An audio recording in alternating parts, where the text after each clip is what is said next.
Concerning and irresponsible. The Chief Minister of Delhi has come under fire for claiming there's a new Singapore coronavirus variant. Singapore and India's central government have both dismissed the remarks from Arvind Kejriwal. The Chief Minister had claimed a new Singapore variant is harmful to children and could cause a third wave in India. Singapore's Foreign Affairs Ministry has expressed its concerns to India's High Commissioner. It says it's disappointed that a prominent political figure has made the claims without ascertaining the facts. Now, MFA has also reiterated the Health Ministry's statement that there is no Singapore variant. It says that many of the community cases in recent weeks are of the B.1.617.2 variant, which was first detected in India. India's central government has also spoken out. External Affairs Minister S. Jaishankar says that the Chief Minister's comments were, and I quote, irresponsible, and he does not speak for India. Now, in response, Singapore's Foreign Affairs Minister, Vivian Balakrishnan, has said that both countries should focus on the pandemic situation back home and that nobody is safe until everyone is safe. Neha Punya joins us live now from New Delhi for more. Neha, senior officials are distancing themselves from Delhi's Chief Minister now.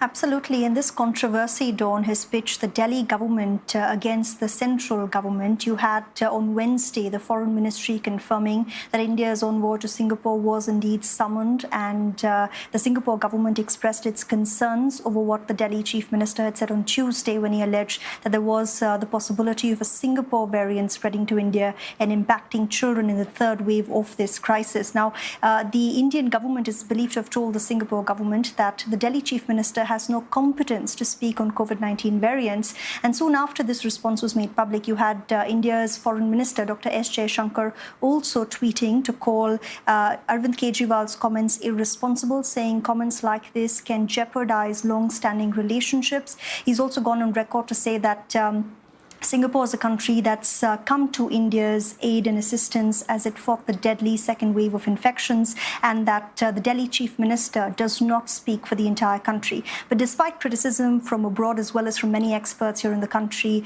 you have the Delhi government refusing to back down. Arvind Kejriwal's deputy addressed a press conference a short while back, and he's maintained that the Indian government seems more concerned about its international image and about what the Singapore government thinks of it. And Arvind Kejriwal's deputy is maintaining that his government was only trying to sound an alarm to ensure that children can be protected whenever a third wave hits the country.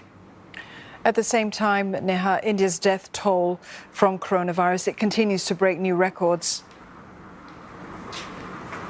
Absolutely, and the country has seen, the grimmest, deadliest day since the pandemic started on Tuesday, with more than 4,500 people dying because of COVID-19. No other country has posted as many deaths in a single day either. And even with these numbers, as shocking as they are, many experts are warning these are potentially gross underestimates of how bad the crisis is in the country. We've seen for weeks now how dead bodies have been found buried along the banks of the river Ganges in northern India.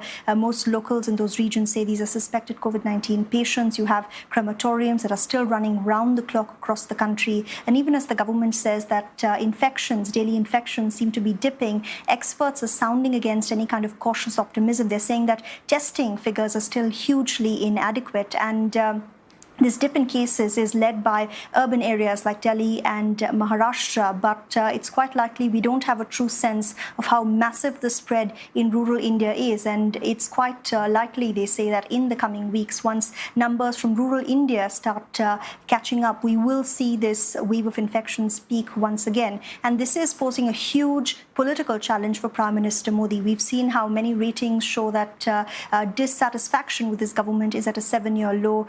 Some ratings have shown that his popularity ratings are at a 2-year low as well. And this is the Prime Minister who won a massive second election in 2019. And, this is, experts say, the biggest political challenge that Prime Minister Modi faces, even though there are no elections in the country until 2024.